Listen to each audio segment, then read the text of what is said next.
All right, so I had a viewer comment skeptically on this video.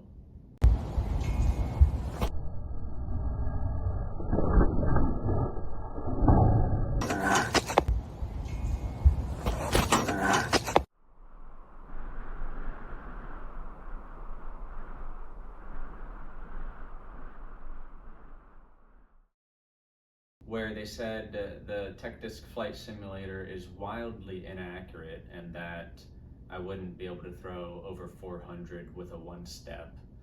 I thought that was an exaggeration to call it wildly inaccurate. It's not perfect, but it's pretty accurate. It's accurate enough to use it with confidence.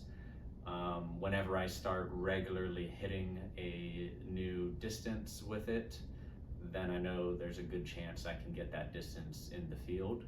So I, replied to, explaining that, and I thought it would be a good challenge for myself to go record a one-step over 400 feet in the field. I haven't done a lot of one-step specific training, and I should do more. So yeah, it was just a good incentive to get out there and throw some more one-steps at high power. The reason I haven't done a lot of one-step practice is just because, like, on the course, usually when I'm forced into a one-step or a standstill, I've never felt like I've been severely limited on my power. It doesn't feel super hard to translate what I do to get power with the next step into one-steps or standstills, but I can of course improve them quite a bit if I practice them more. So I should practice them more. So this is a good reminder. I asked Nick Crush what his one-step maximum speed was as a percentage of his maximum ever speed. So he said with 360s being his 100% speed, an X step was 95% and a one step was 91% of that speed. So 95 to 91% X step to one step. So one steps are pretty powerful, and I've heard before, standstills are 80-something% or whatever. So I didn't think it would be too much of a surprise to be able to get 400 in the field with a one step, considering my max X step speed and distances that I've already gotten. And I think a lot of people underestimate how powerful a one step is. I'm not sure what pros' typical standstill speed is as a percentage of their total speed, but I think it's in the mid 80%, maybe a little bit higher. And then one step probably has a decent boost from there. But yeah, I thought it would be a good reason for me to get more one-step practice. Unfortunately, my form wasn't great in these throws. I wasn't checking after each throw the footage to try to improve my form each time like I normally would, because it was pretty cold for what I'm used to. So I was trying to go quickly instead of spending so much time on the camera and then feeling it in the hands. I was already having a hard time gripping the disc with the full power. My hands were getting stiff.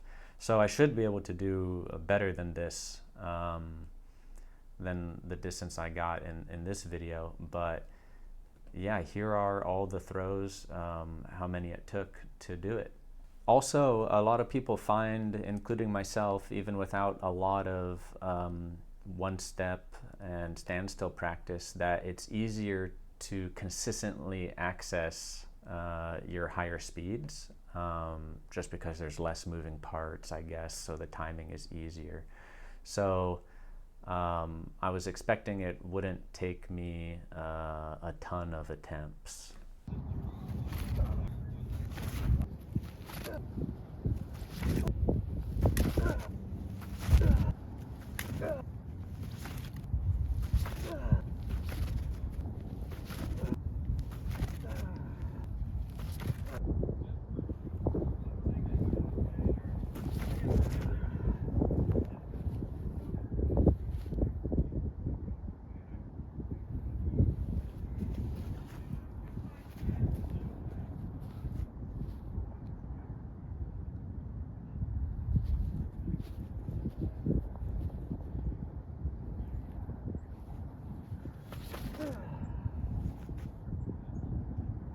4? That could have been close to 400. Was a little too much ante or a little not enough height. Okay, same thing with this one.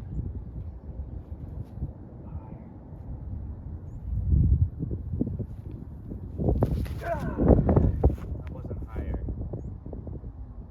Come on.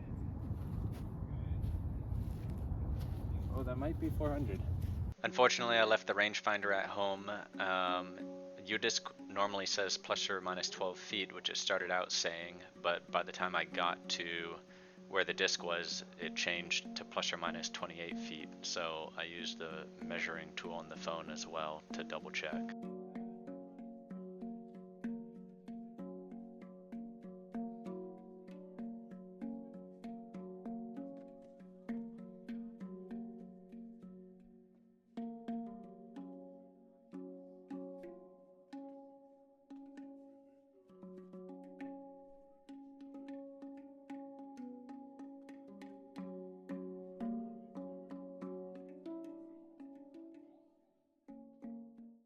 Dang, these iBlend Emperors, bomb. First time throwing it today, first day throwing it. I didn't even get the perfect height. It was turning and, you know, losing height too quickly. If I got it higher, it would have been better.